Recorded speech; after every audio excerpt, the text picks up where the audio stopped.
3 times in his sensational career has Sandy Koufax walked out to the mound to pitch a fateful ninth where he turned in a no-hitter.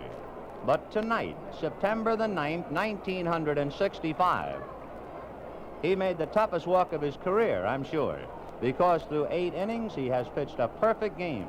He has struck out 11. He has retired 24 consecutive batters. And the first man he will look at is catcher Chris Krug, big right-hand hitter. Fly to center, grounded to short. Dick Tracewski is now at second base, and Koufax ready and delivers. Curve ball for a strike.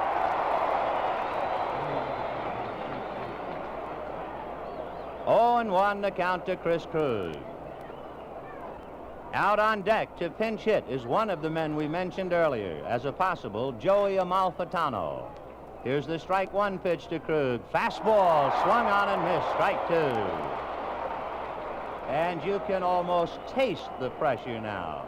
Koufax lifted his cap, ran his fingers through his black hair, then pulled the cap back down, fussing at the bill. Krug must feel it too as he backs out, heaves a sigh, took off his helmet, put it back on, and steps back up to the plate. Tracewski is over to his right to fill up the middle. Kennedy is deep to guard the line. The strike 2 pitch on the way. Fastball outside, ball 1. Krug started to go after it and held up, and Torborg held the ball high in the air, trying to convince Vargo, but Eddie said, no, sir. 1-2, the count to Chris Krug. It is 9:41 p.m. on September the 9th. The 1-2 pitch on the way. Curveball, tap foul, off to the left of the plate. The Dodgers defensively. In this spine-tingling moment, Sandy Koufax and Jeff Torborg. The boys who will try and stop anything hit their way. Wes Parker, Dick Tracewski, Maury Wills, and John Kennedy. The outfield of Lou Johnson, Willie Davis, and Ron Fairley. And there's 29,000 people in the ballpark and 1 million butterflies. 29,139 paid. Koufax into his windup, and the 1-2 pitch. Fastball foul, back out of play.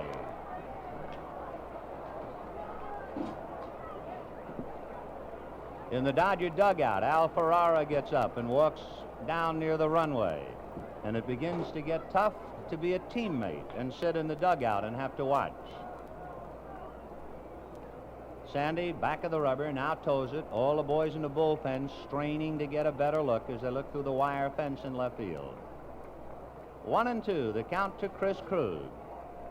Koufax, feet together, now to his windup in the 1-2 pitch. Fastball outside, ball 2. A lot of people in the ballpark now are starting to see the pitches with their heart. The pitch was outside. Torborg tried to pull it over the plate, but Vargo, an experienced umpire, wouldn't go for it. 2-2, the count to Chris Krug.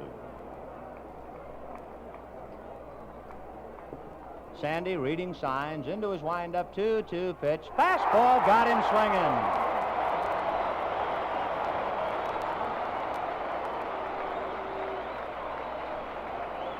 Sandy Koufax has struck out 12. He is 2 outs away from a perfect game. Here is Joe Amalfitano to pinch hit for Don Kessinger. Amalfitano is from Southern California, from San Pedro. He was an original bonus boy with the Giants. Joey's been around, and as we mentioned earlier, he has helped to beat the Dodgers twice, and on deck is Harvey Keene. Kennedy is tight to the bag at third. The fastball, a strike.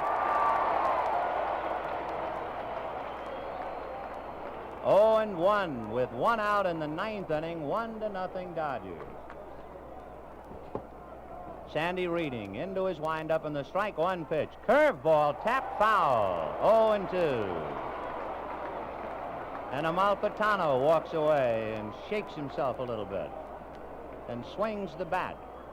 And Koufax, with a new ball, takes a hitch at his belt and walks behind the mound.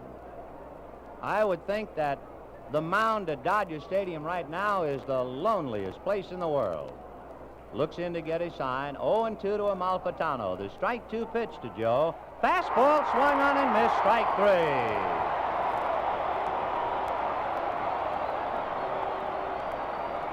He is 1 out away from the promised land. And Harvey Keene is coming up.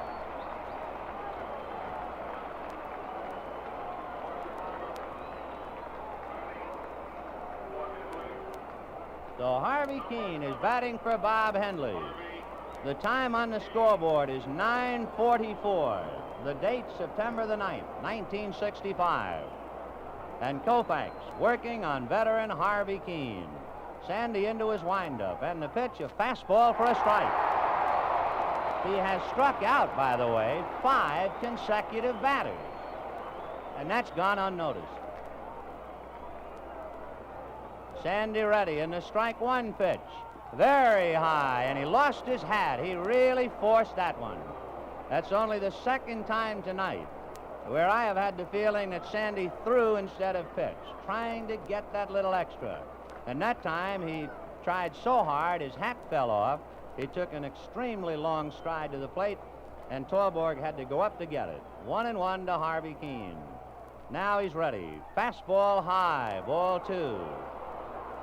You can't blame a man for pushing just a little bit now. Sandy backs off, mops his forehead, runs his left index finger along his forehead, dries it off on his left pants leg. All the while, Keene just waiting. Now Sandy looks into his windup, and the 2-1 pitch to Keene. Swung on and missed. Strike 2.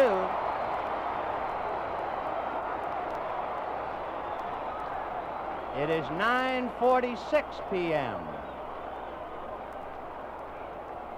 2-2 to Harvey Keene. 1 strike away. Sandy into his windup. Here's the pitch. Swung on and missed. A perfect game.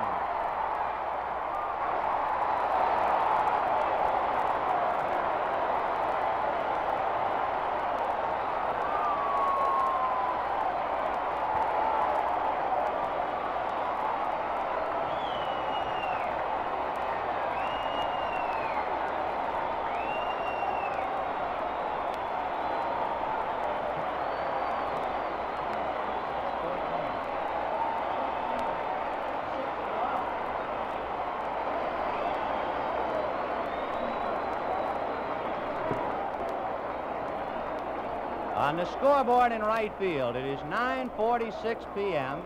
in the city of the Angels, Los Angeles, California. And a crowd of 29,139 just sitting in to see the only pitcher in baseball history to hurl 4 no-hit, no-run games. He has done it 4 straight years, and now he capped it on his 4th no-hitter. He made it a perfect game. And Sandy Koufax, whose name will always remind you of strikeouts, did it with a flourish. He struck out the last 6 consecutive batters. So when he wrote his name in capital letters in the record books, that K stands out even more than the OUFAX.